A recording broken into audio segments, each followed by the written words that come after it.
Hey, niaje watu wangu, Lucky Boy hapa. Sasa wacha niwapeleke kwa na motaratala mbio mbio, na waeleza kitu fulani yenye nimediscover hapa. Wazungu huwa wana save. Wazungu wako na a very nice culture ya savings as opposed to nyinyi wa Kenya hapo. Sasa if it is your first time na unaona hii video, naitwa Lucky Boy. Naomba support yako, unipigie hiyo subscription, unipee like, na at the end of it ukiona hii video inaweza saidia mtu mwingine, wewe mfuadie, na maoni yako pia yaweke hapo kwa comment section, maswali yoyote. Sasa mimi niko huku Alaska. Niko literally the farthest part kutoka East Africa kukaa huku Alaska. Enyewe hii place ni very far. Really, it's almost like nilitumia almost around 36 hours na hizo layovers saa zingine za 6 hours, 3 hours, 4 hours nini. So lakini vile nimekaa hapa so far hapa Alaska for those 5 months, hii ni mwezi wa 5, nimerealize kitu moja sana.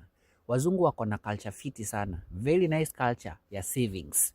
Mzungu vile nimekaa mkurealize, huwa waste do yake yoyote hata kidogo.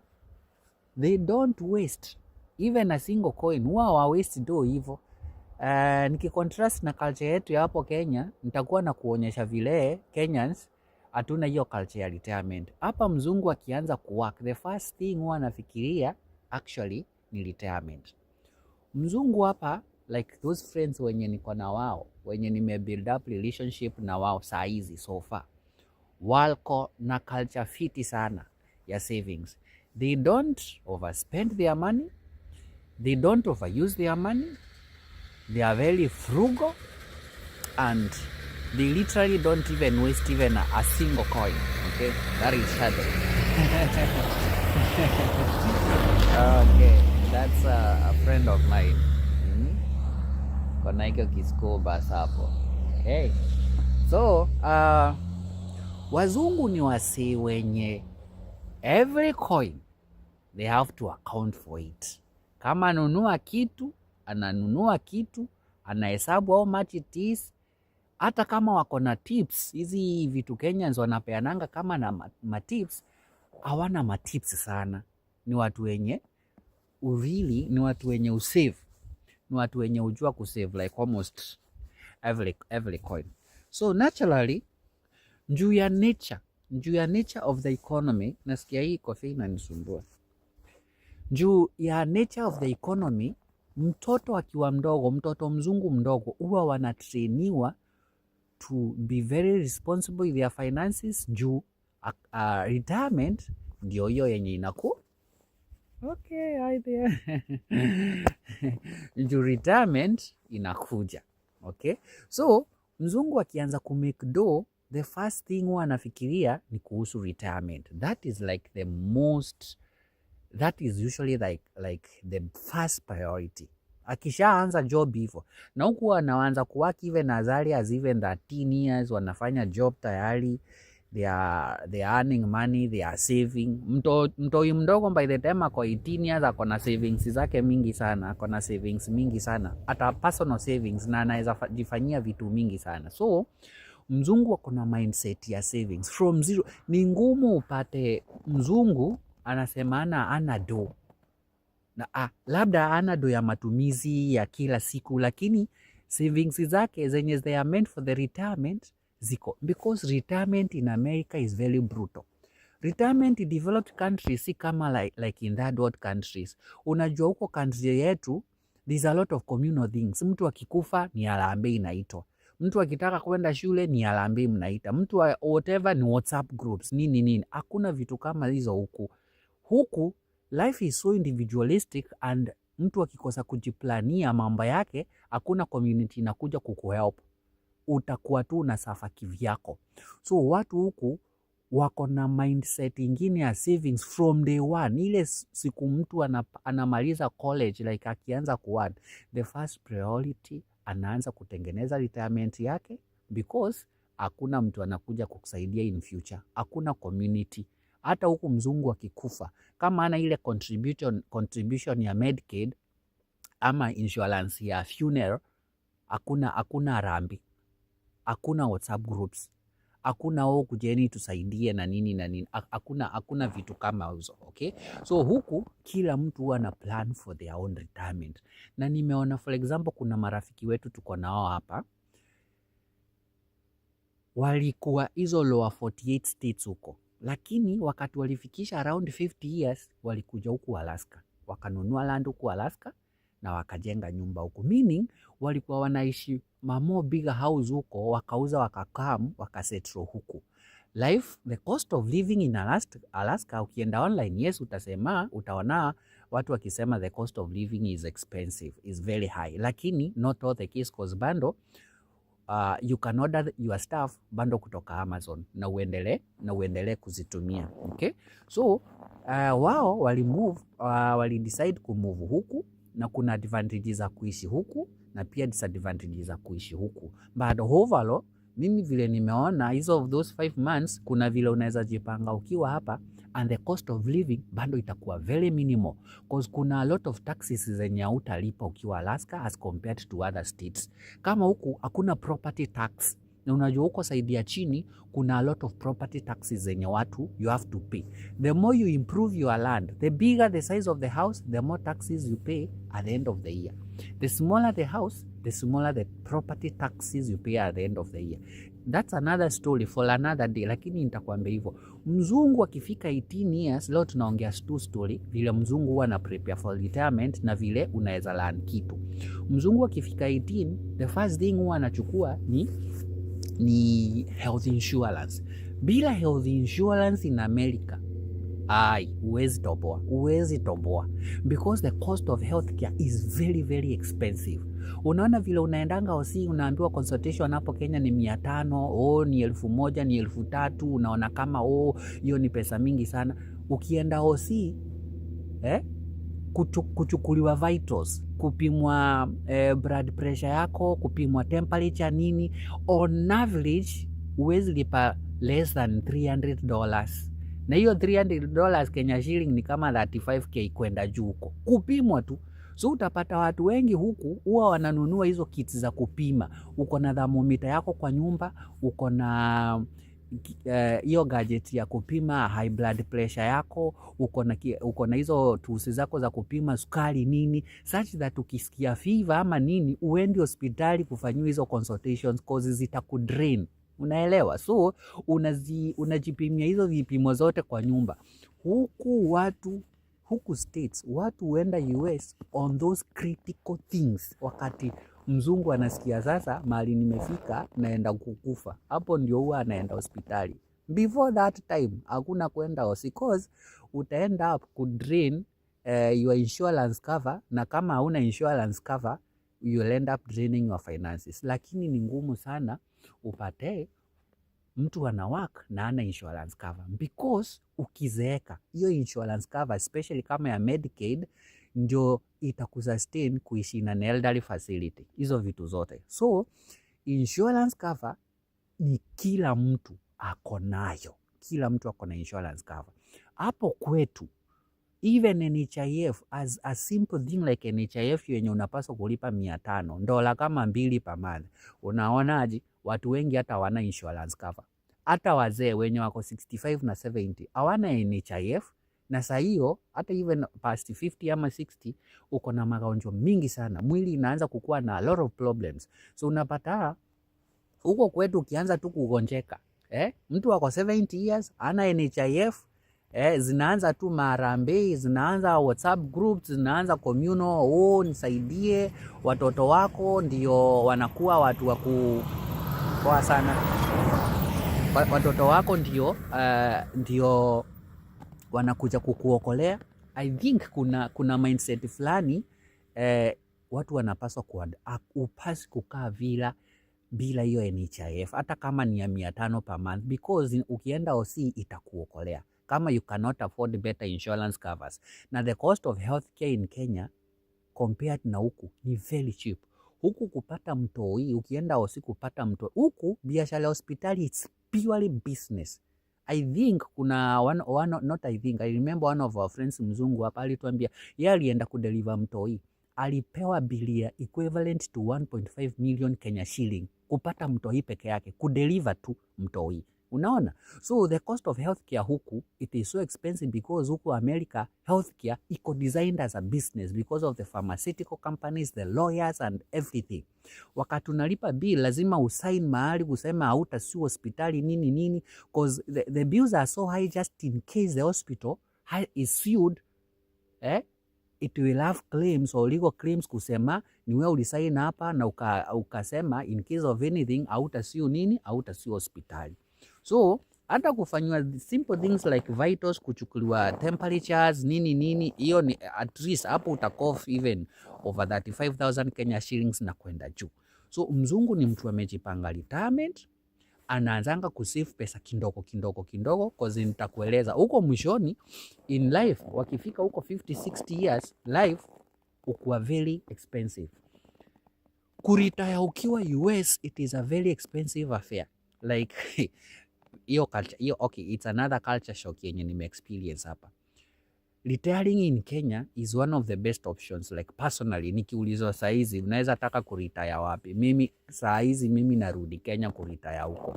Anything like from word go ni kuanza kujipanga because the cost of retirement in Kenya is so cheap and there's a lot of social life na vitu zingine nitakueleza huko mbele, okay?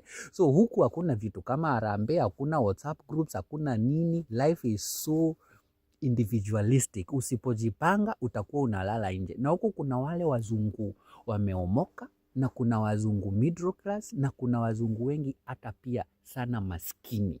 So kuna wazungu wa type zote. Lakini saa ingine most of the time hautaweza kudifferentiate yule ameomoka sana na yule hajaomoka unless upate mtu wako homeless. Because kuna hivi, kuna mzungu ata make millions of dollars. Lakini because of the wealth mindset or because of the financial literacy, huku mzungu yote, almost of the wazungu they are extremely financially literate and they are hivyo wako financially literate because of the culture. The culture forces them, or the systems or the ways of living in developed countries ina force watu kukuwa financially literate cause a small mistake hapa majuu ina wipe out, yani inakuacha ukiwa maskini. A small mistake, unaweza fanya just a small mistake hapa majuu na upate all your savings are wiped out. Unaweza huku ni vile unaweza kuwa unaitwa billionaire leo, ufanye just a small mistake ukue sued, alafu the following day umeambiwa ulipe $1 million ama $10 million. Hiyo si kitu ya ajabu huku Marekani. Huku wazungu kila time wanatafutanga tu kitu ya kusiu. That is the culture huku. Umeingia kwa compound yangu na kusiu. Umenitusi na kusiu. Nimeona ukiongea na mtu wangu na kusiu. Nimeona ukiambia mtoto wangu nini na kusiu. Huku kukua sued ni kama vile unaambia mtu huko Kenya nitakuja kukutembelea. Kila mtu ako very careful huku. A small lawsuit inakuacha ukiwa like umefilisika. Na hizo savings zote zitaishia hivyo ama uingie jela. It is so easy. Hapa majuu kwenda jela ni kama vile unaenda kwa hoteli kukunywa kikombe ya chai. You never know what can happen. Naweza kuwa kama hapa nimesimama, I'm not aware kama kuchukua video nikiwa hapa ni makosa, and the next thing na I'm hearing kwa mlango yangu naletewa a lawsuit. Like I'm not supposed to kurekodi video kwa premises za hii campus. Unaelewa? So watu huku huwa wanachukua funeral insurances ama una sign up, inakuwa una sign up package health cover, health insurance to include funeral expenses. Huku funeral homes ndizo huhandle mazishi, kila kitu. Wataenda wachukue mwili, wataenda waprepare mwili, watatransport. Hiyo funeral home ndio itachimba kaburi, ndio itatengeneza jeneza, ndio itateremsha mwili. Na huko funeral is not a big thing, haikuangi ati a communal thing. Kama ni mtu wenu wa familia amekufa, you just invite the family and a few friends. watu kama 5 ama 7 ama 10. Haikuangi like a big thing kama huko Kenya. Whole funeral ni watu kama 2,000, community yote inaacha kufanya kazi. In terms of social life, Africa iko developed sana. Like we are so lucky, like umesalaundiwa na marafiki nini. Hapa tu unasikianga so and so alikufa. Mazishi ilikuwa lini? Last month. Ama so mtoto wa so and so amekufa. Atazikwa lini? Next Tuesday. Hawaendi, ni familia. Na familia hiyo yenye mtoto amekufa, kama hawata kuinvite, uwezi jipeleka. Huku mahali hujainvitiwa uwezi enda. Unaweza enda na upigwe bill. Juu ya kwenda kukula chakula hapo ama kukunywa maji. Kama hujainvitiwa, unaweza pigwa bill ya kitu ingine hapo. So huku watu kuna vile wamejipanga. Mzungu amejipanga just in case of anything. Kama atakufa, akona insurance cover. Kama ni hospitali, akona health insurance cover. Vitu kama hizo zote. So, cause unapata kitu ingine yenye ufanya mzungu asiretire mapema from work. The cost of living iko expensive sana. Na kuaccumulate enough money for retirement to the most Americans, to the working class, it takes a lot of time. So unapata kuna ile of course matumizi ya kila mwezi, lakini bando mzungu anajaribu bando kuweka savings za retirement. Retiring huku ni expensive. On a monthly basis, you need like $1,000 ya kukula na kufuel gari. $1,000. That is like 130,000 Kenya shilling. Wazungu wengi hawana manyumba. Na kuna wale wako na manyumba. Kama una nyumba, an affordable 1 bedroom or 2 bedroom, it's a range of 1,200 USD kwenda 1,500 USD.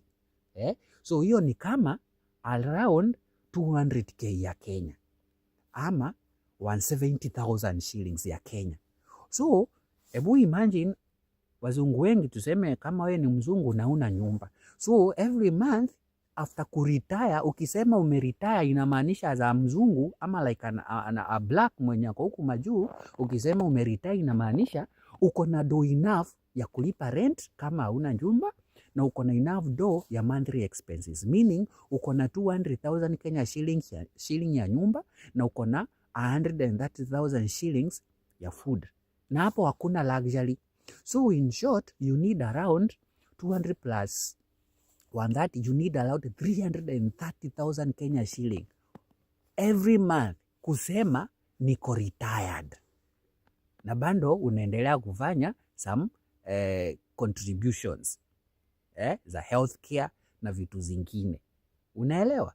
So, by the time unasema, mzungu anasema ameretire, lazima aweke all the factors in place kusema, if I'm retiring at 60 years, na nitaishi until I'm 90 years, ni kama anajifanyia approximation, ameretire at 60, na ana approximate ataishi for the next like 30 years without working. Hapo inamaanisha, anasema at a personal level, anaweza spend 300,000 Kenya shilling for the next 30 years. Na hapo hakuna luxury, nakwambia mtu wangu, hapo hakuna luxury. So ebu imagine, sema 300,000 Kenya shilling times 12, hiyo ni mwaka moja, okay? So 12 times 3 is like 3.6 million a month Kenya shilling times 30 years.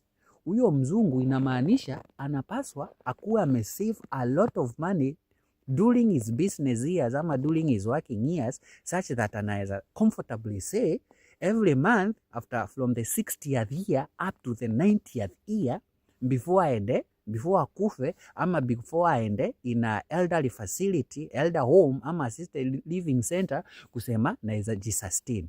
Without that, inamaanisha you cannot retire.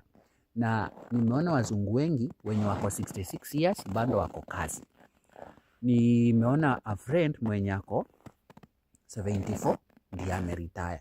Nimeona mwingine ako around 69 ako kazi ingine. Uzuri wa huku, kazi ni mingi kama uko na the right papers za kufanya kazi.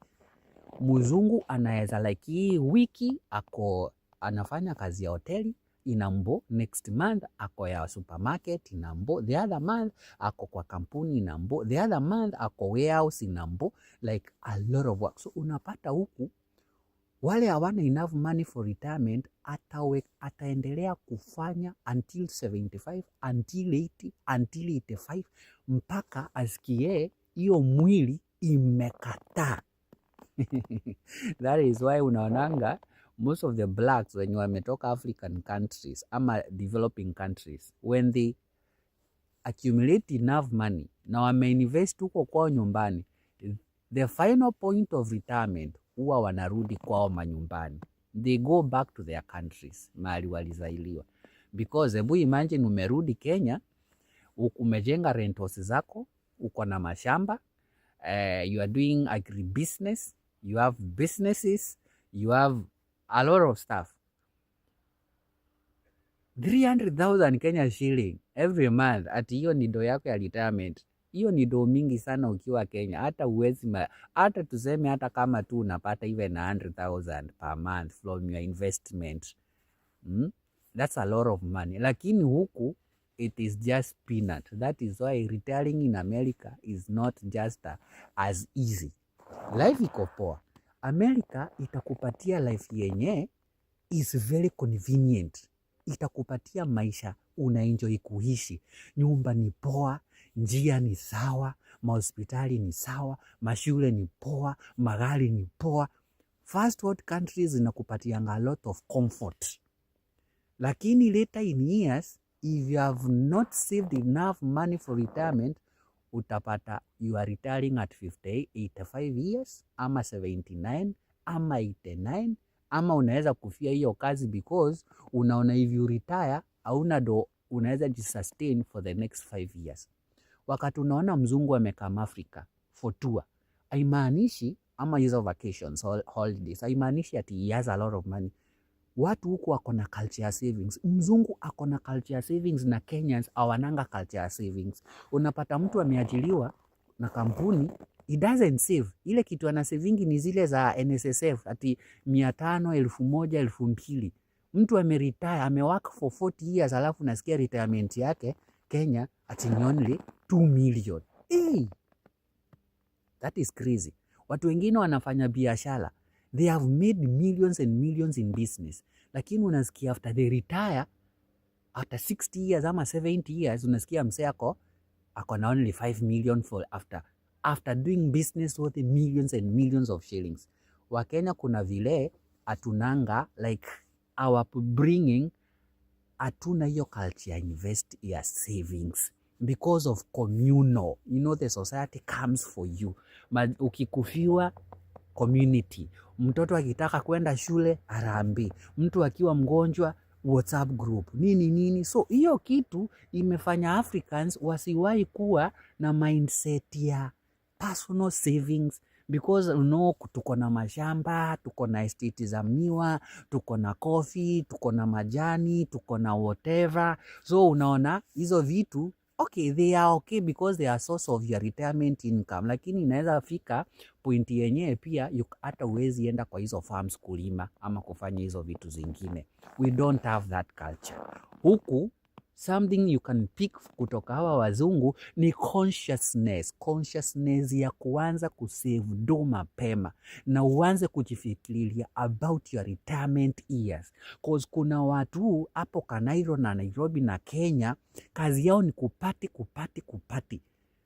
Then you don't think about your retirement. Na si ati doa uko na doa, lakini kila weekend ni kukunywa road trips, lakini you are not thinking about your 50th year. Bro, sister, anza kufikiria about your final years. Anzia kule mwisho ukirudi nyuma. Usianzie raha saa hizi na you are not looking ahead, okay? So unapatanga mzungu wakati amekuwa very active during his working years. Tuseme state kama Texas, Washington, wapi nini, alikuwa amenunua nyumba kama ya 70 million Kenya shilling. 70 million Kenya shilling. After ameamua kuretire, unajua aje wazungu wengi wao wanauza hizo manyumba kubwa. Wanauza nyumba 70 million. Wana move kwa concept inaitangwa tiny homes. enda kwa YouTube search tiny homes in USA. Wana move kwa concept ya tiny home. Ka tiny home ni kanyumba ka measurement ya around 30 feet, urefu ya 30 feet na width kama ya 11 ama 10 ama 12 feet by maximum ya 40 feet. Hiyo ndiyo classification ya tiny home. Yani ni kanyumba kanatochana na container. Unaona hii container inabebangwa na hizi matrailer. Hizo containers za 40 feet by 9 feet.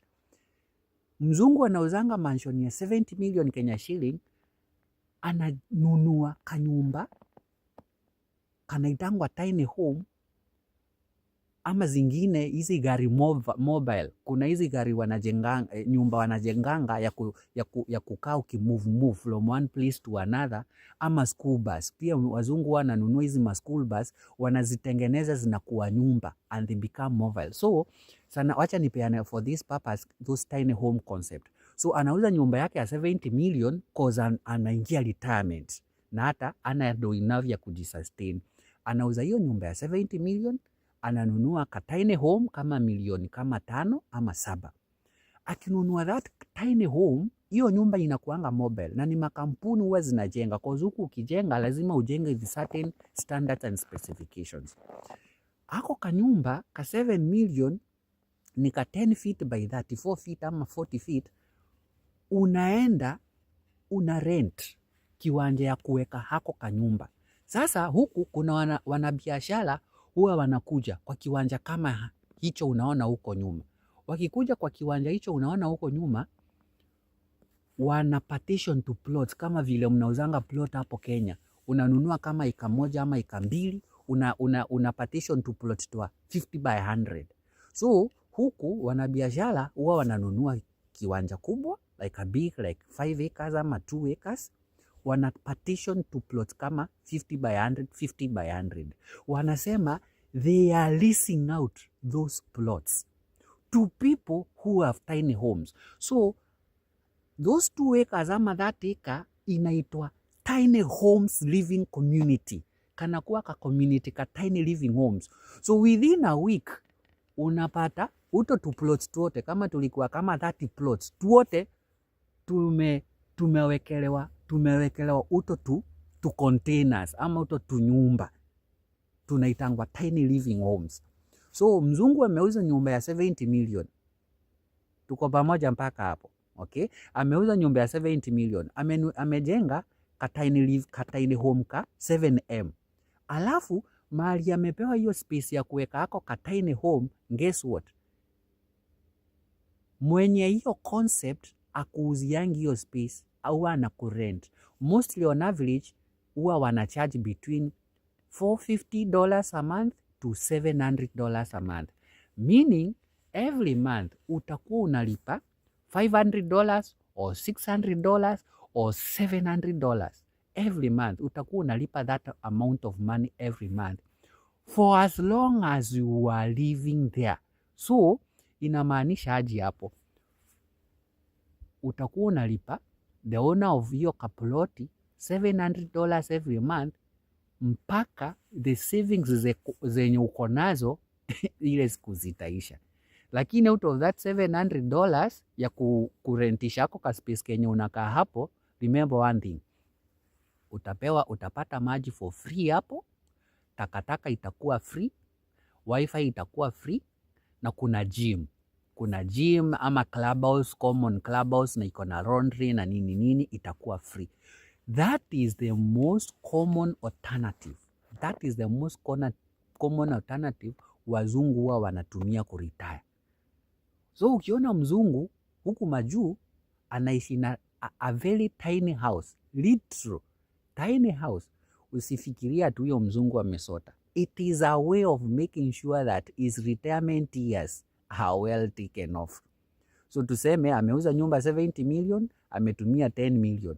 So anabaki na 60 million Kenya shilling ya kuishi kwa that tiny room, tiny home ama tiny house mpaka ile siku atakufa. Pesa ikiisha sasa ndio huwa ana file. Anasema anataka kuingia kwa elderly home, kitu kama hiyo. So anyway, tutaongea mambo ya properties na taxes another time. Lakini in terms of retirement huku lazima mtu ajipange. Mzungu wana place ingine ya kwenda. Hii ni country yao. Mimi niko na country yangu. Nikifikisha hizo years za kuretire, niko na option ya kurudi kwetu nyumbani na niseme I want to retire in my house, nirudi huko kwetu Kenya na ni maisha iendelee na itakuwa cheaper for me. Unaelewa? So renting is expensive in this land. But watu wengi ukiona unalemewa, una move kwa hiyo concept ya tiny homes. Advantage ya hiyo tiny home, kanyumba ni kako, lakini unalipa average kama ya 70,000 Kenya shilling every month kuishi hapo. Utakuwa unalipa that's 700 USD, lakini bando unajinunulia sasa chakula na hizo vitu zingine. Okay?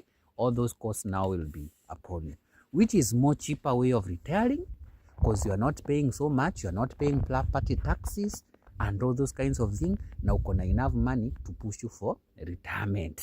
Unaona? So hiyo ni kitu fiti. And sasa ukilinganisha na hapo Kenya, kuretire Kenya it is so cheap. Wale watu wanawakuku majuu wako na a lot of options ya kujipanga kuretire back in their homes. Ni vile watu wengi wakikaa huku wanaingianga kwa trap hii yenye tunaitanga American trap. Wakiingia huku they just get themselves trapped here. Ukianza kuchukua mortgage ya nyumba huku ya 30 years ushajitrap. Ukianza kuchukua maloans ushaanza kujitrap. Na most of them inakuanga ngumu kurudi huko tena. Okay? So anyway, another thing, wazungu huwa wanaishi very frugal life. They live very cheap life, like they do not really overspend. Utapata mzungu wako na koti kama hii. Unaona koti kama hii? Hii koti hawezi ununua ingine mpaka ile siku itaisha. Wakenya na nguo, Kenyans, ukipita tu hivi kidogo, kama women in Kenya, they really buy clothes a lot. Mzungu unaweza pata mzungu ni profesa lakini ako na t-shirt imeraruka. Na mindset yake haoni kama hiyo nguo imeraruka. Anaona tu nguo iko sawa, anaona nguo iko sawa. Okay? So mzungu anaweza kuwa na trouser, lakini hiyo trouser ameivalia for 10 years na haijaisha. So swali ni kama haijaisha, kwa nini anunue ingine? Mzungu anaweza kuwa na kiatu pea 2. Na hizo kiatu anaweza kaa nayo for 10 years because of vile even the way the economy is, like njia zote ziko tarmac, mzungu ako na gari, so hakuna mahali anakanyanga mawe ati ndio kiatu iishe. So anaweza kaa na hizo nguo kidogo ako nazo for too long such that budget ya kununua nguo every month hakuna. So hiyo do inaingia towards what? Retirement, which is really a very nice concept. Back in our country, manguo uko na mingi lakini bado unaona unaendelea kununua manguo zingine. So instead of saving a lot of money, unapata you end up really using a lot of money on non-income or non-saving strategies. Anyway, it's so bad. Okay. Mimi nakwambia tu ile culture nimeona hapa. Nimekwambia zile vitu nimeona wazungu wakifanya.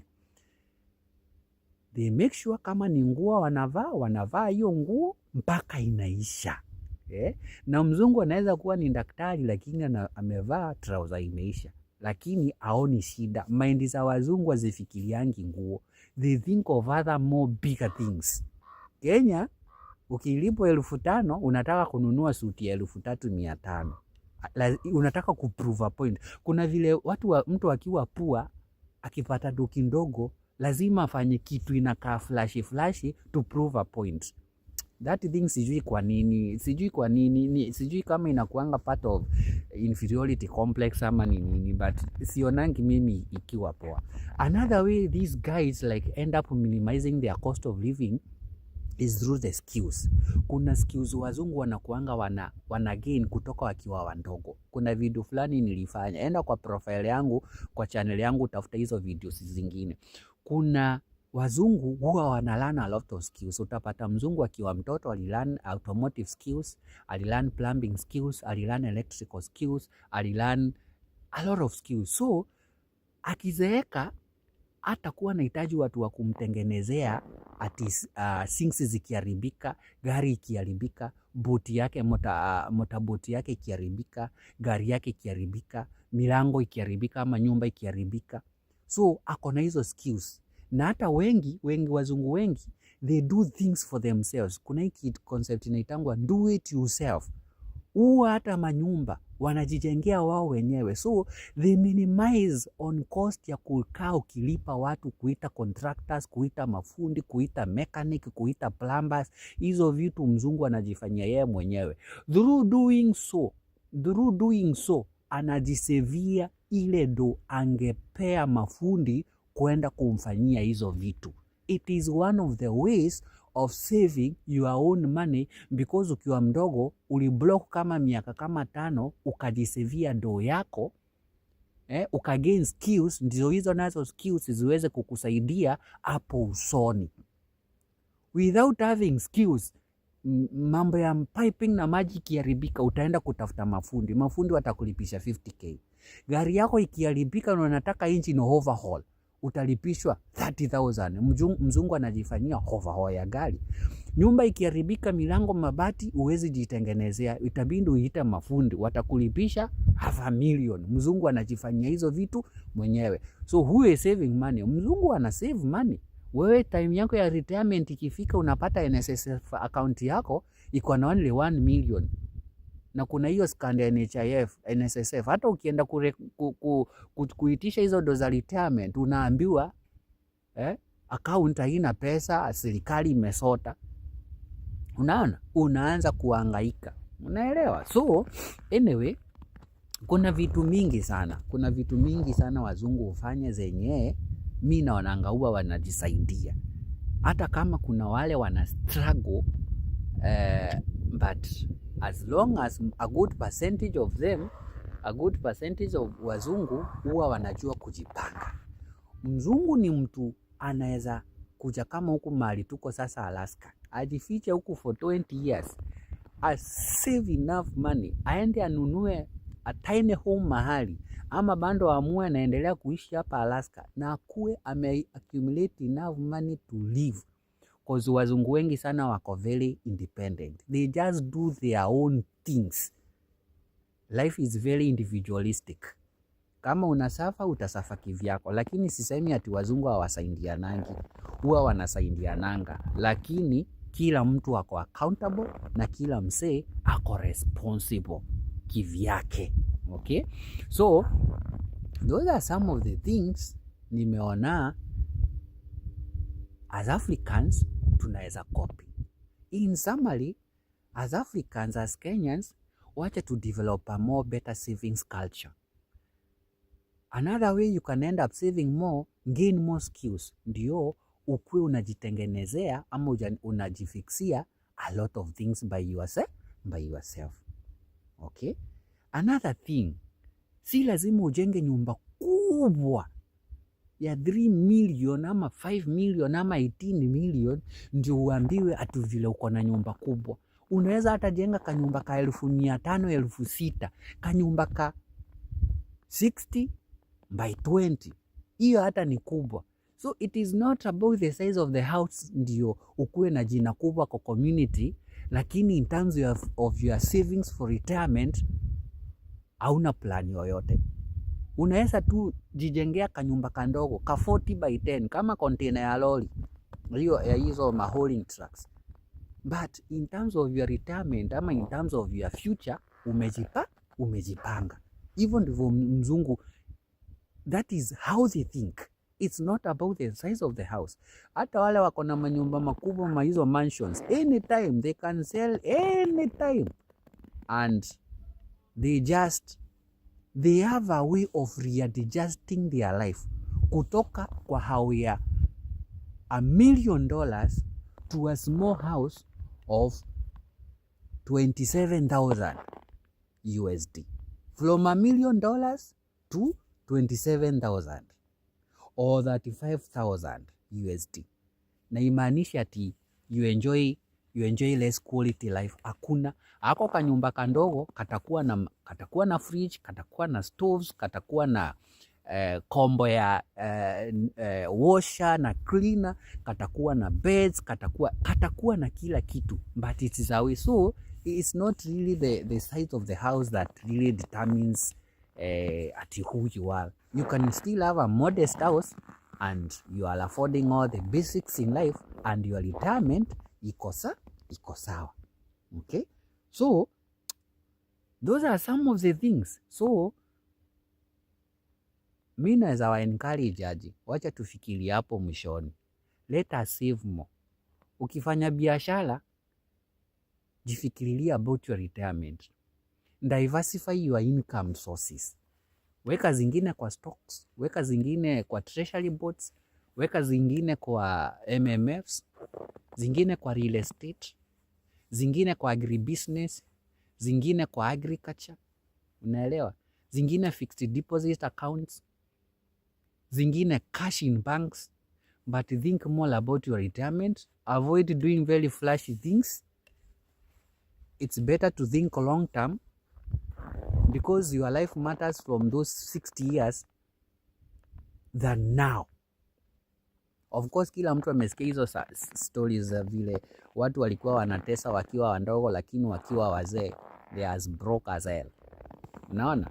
So wacha tukue very flexible in life. Na nimeona mzungu ni mtu wako very flexible. Akiona ana struggle, anauzanga hiyo nyumba ako nayo, anaenda ina single room, anajijengea ka single room kandogo, na life inaendelea kama kawaida. If it's your first time to this channel, welcome. Nipigie subscription, nipigie like. Wacha nisikia maoni yako hapo kwa comment section. Uniambie unalearn nini kwa hii video? What are you enjoying? Ni content gani unataka nikuletee? Ni content gani? Alaska yote iko covered na snow hivyo. Hii ni pia snow. Unaona? Okay. Kila kitu Alaska yote iko hivyo sahi, ni season ya snow for the next even like 4 months or 3 months. Yeah, snow itaanza kuisha April, sahi ni January 2026. Na tunashukuru Mungu, tuna adjust. Sahi tuko kama minus 15. Okay, nasikia baridi lakini si sana. Sahi mwili ishazoea. I'm adjusting, nashukuru Mungu. Kukaa hapa nje, it is the only way naweza zoesha mwili kuadjust. Nasikia baridi, kama mikono inasikia kabaridi, lakini si sana. Okay, so nipigie like hapo, nipigie subscription. Wacha tufikirie more about our retirement, because hata wazungu they think more seriously about retirement than Kenyans. Mzungu anafikiria more about retirement than you as a Kenyan. Unaelewa? Anyway, till next time tutabonga. Okay? Cheers guys.